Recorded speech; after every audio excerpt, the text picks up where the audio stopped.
Alright, welcome back to the channel. On today's video, we're going to be looking at some fitness myths. You know, those myths that we hear, and some of them may be true and some of them may be false. And you know the type of myths I mean, the type of thing like running is bad for your knees. And some of these are silly and not really tied to running, and some of them are actually pretty good. So if that interests you, stick around for a few.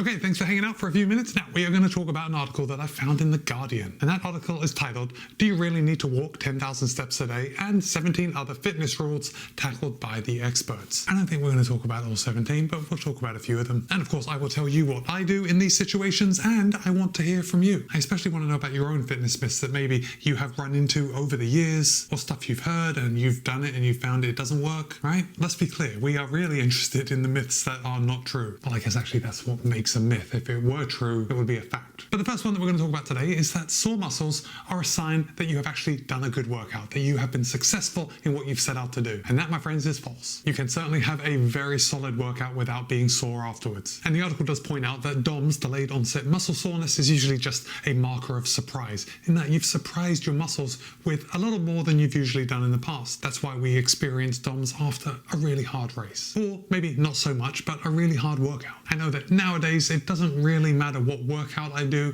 I'm not really that sore after. Maybe a little creaky, but the soreness isn't there. I do find I still get sore after I do a long run. And that's exactly what it says in the article about being surprised. When I do a long run, it isn't something that I do on a daily basis. It's longer than all my other runs, and that's why I'm feeling a bit sore. But that doesn't mean that all my other runs aren't beneficial. They certainly are. The next myth is that you should always stretch before and after you work out. And my friends, that is just false. And there have been loads of studies to back this up. And specifically, these studies are looking at if you stretch before you run or work out, are you lowering the chance of getting injured? And the answer is no. Now, here's the thing, we don't want to mix up stretching itself with warming up. You've probably heard the advice about doing dynamic movements, dynamic stretches before you work out, and then you can do kind of static stretches, you know, the whole touch your toes type of thing after you've worked out when your muscles are warm. So for us, for runners, you know, I've spoken about what I do quite a bit, and there's a lot of leg swings, squats, lunges, shoeing chickens, and you know that exercise, shoeing chickens. It's where you put one leg out to kind of stretch your hamstring,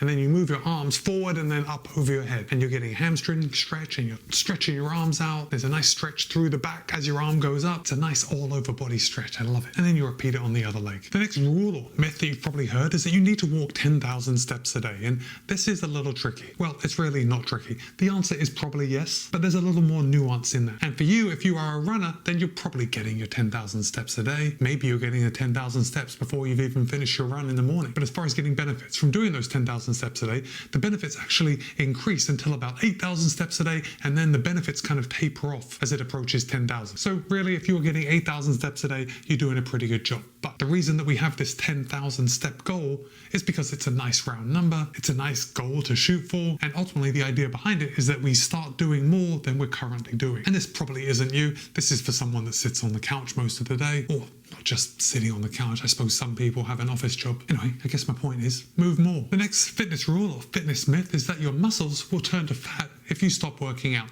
And this just seems ludicrous, but I'm sure you've heard it a couple times. And obviously, you know this is false. Fat and muscle, they are two different things. They don't magically turn into each other. But of course, it is important to remember that if you are working out and you're eating a certain amount of food, and then you stop working out and you continue to eat the same number of calories, then you are not burning those calories and your fat stores may increase. Furthermore, if you stop stimulating your muscles by working out, your muscle mass may decrease. So while if you do stop working out, your muscle mass may decrease and your fat stores may increase, one is not turning into the other.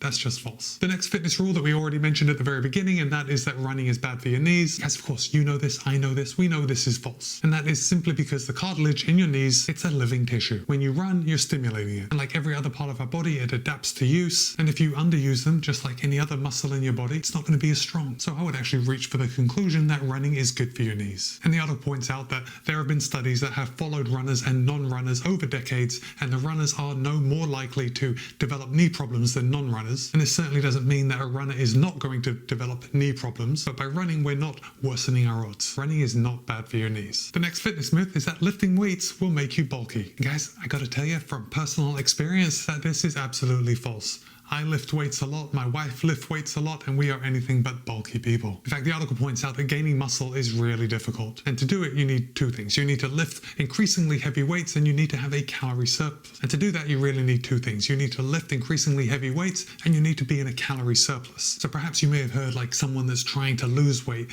they don't want to do weights because they don't want to get bulky. And this isn't actually the case. If you're trying to lose weight, lifting weights can actually help you along. And ultimately, it's a numbers game. If you become stronger, you're going to lift heavier, which actually burns more calories. So as far as lifting weights making you bulky, false. The next exercise or running myth or rule that you may have heard is that the more you exercise, the more you run, the better.